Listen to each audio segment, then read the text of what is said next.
Okay, welcome. I am Chris Watton. I am a meditation teacher. I'm Dan Keneally and I'm a meditation teacher. I thought it'd be really good to do a short video on advice for anyone who's thinking of going on some kind of retreat, who's maybe not been on a retreat before. Yeah. We've been on retreats, we run retreats.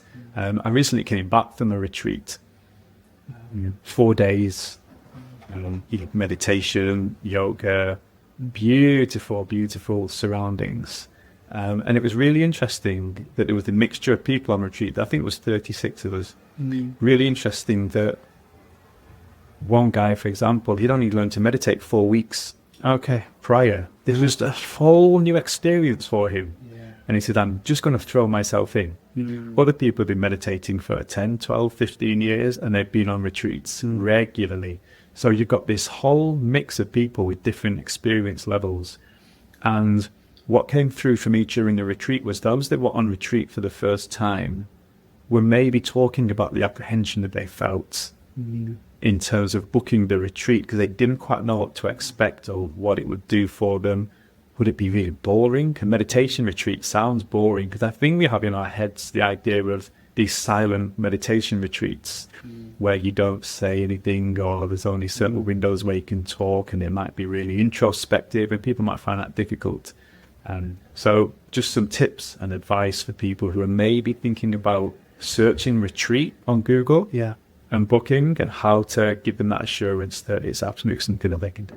Yeah, well, first of all, like if you are feeling a bit nervous about that, that's totally understandable, especially going somewhere on your own, and it's not something you've done before. Totally understandable to be having big thoughts about spending, or perhaps a lot of time that a bit of unknown at the moment.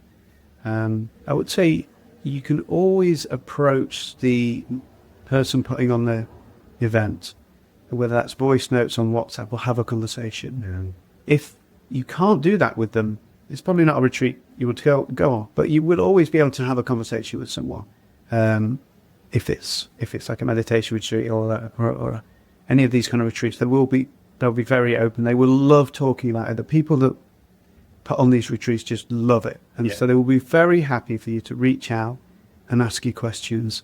So that'll be my first bit of advice. Yeah. I think with meditation retreats, from my experience, really important to understand, is there a specific type of meditation that this retreat is going to focus on?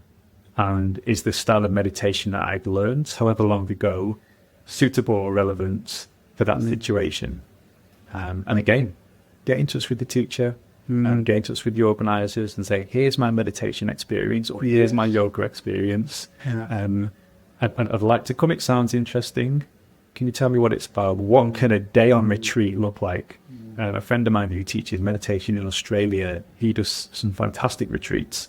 And as part of his comms to his mailing list, he sends out an email that just focuses on what does a day on retreat look like. From the minute you wake up to the minute you go to bed, this is what you can expect the day to look like. And you can begin to visualize yourself on that retreat.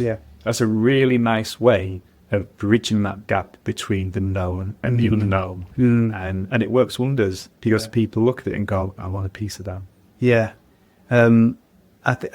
Exactly. You definitely want to get a rough idea of the itinerary. But I would also say, if you're thinking about it, there's already something that's clicked in your mind. There's already something that's drawing you to it. And I'm just thinking about the different types of energies that might be. And you mentioned someone that had only been meditating 4 weeks. So I guess that's one type of energy. Someone's like tried this new thing and it's been really good for them. Like, wow, there's a new world out there. There's a new parts to my mind I didn't realize, or parts of the universe I didn't realize. That's that energy where they're just at the start of the journey and they're just, let's go straight in. And then I imagine there's a kind of topping up energy. If someone's like a long-term meditator and they do this regularly, they probably have this sort of feeling like there's a bit of a holiday for the mind, and it's something I want to keep doing because it tops me up. And what else is also, it was a bit of a journey. People are on a bit of a journey, like, I have a feeling that I'm going to get something from this. I'm going to learn something else, and I want to go on the next step of the journey. And I imagine there's a bit of balance there between trying too hard and going and finding out, learning a bit more at a time. And neither's right or wrong. And you get what you need at the time. You'll be given the next step when you're ready. That's exactly what came up on retreat for so many people. Yeah. This retreat happened at just the right time. It's amazing how many people you meet on retreat that say, do you know, this has come around at the perfect time for me. It could be the week after, and then say the same thing or the week after. What we're talking about here then is attitudes. What is a good attitude to have on retreat? Openness. Have a real openness as to not only what to expect, but what you'll experience. Because you can go on a retreat, the same retreat, week after week after week, and have completely different experiences, even though the activities are fairly similar.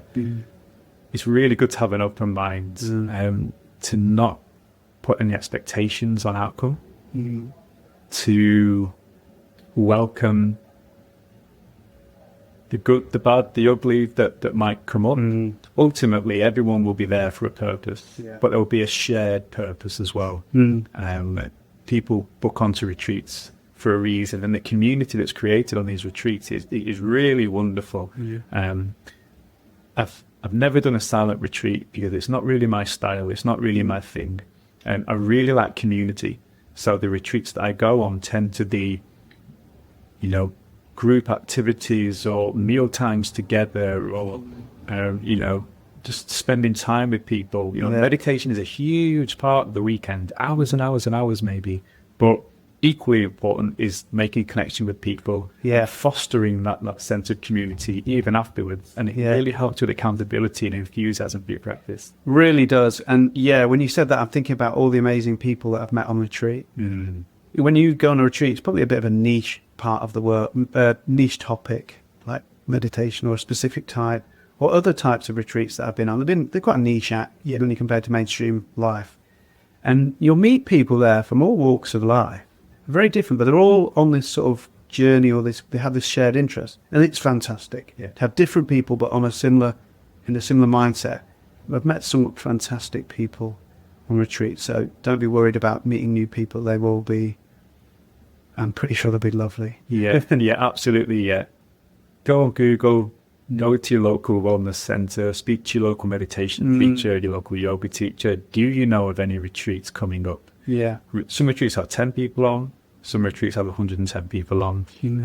Something will suit you. It doesn't have to be these kind of glamorous, retreats in Bali that we see splashed all over Instagram. There's some fantastic retreats in the UK, really fantastic retreats. Google, get in touch and book one. Just go.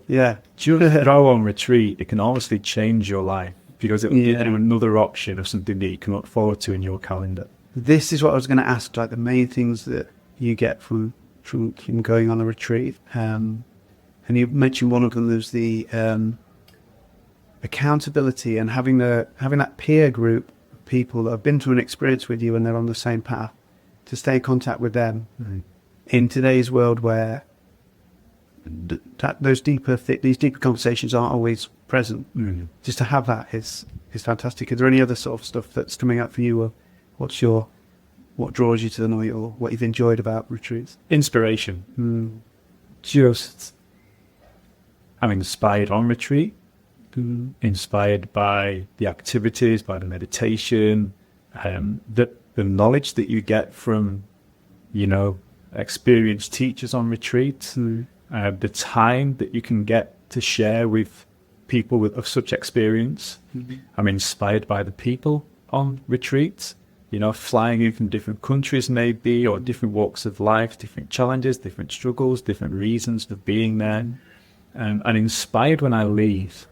Not only do you dissolve stress and have a detox, a purification process over a few days that leaves you feeling lighter, you leave feeling inspired. And the people I've connected with since the retreat that I left last weekend, we all say the same thing. How are you doing? How are you integrating back into the real world?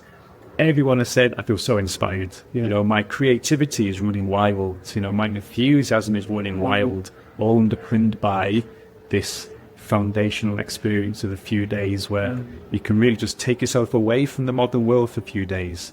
And we don't often get the chance to do that, not even on holiday. You literally feel like you're in a bubble away from the world for a few days. And it's an experience that your mind and body don't normally get. You have to experience it. You have to experience it. I totally agree. It's separate from the modern life. It's very refreshing and rejuvenating on multiple levels. Yeah, I would encourage people to do it too.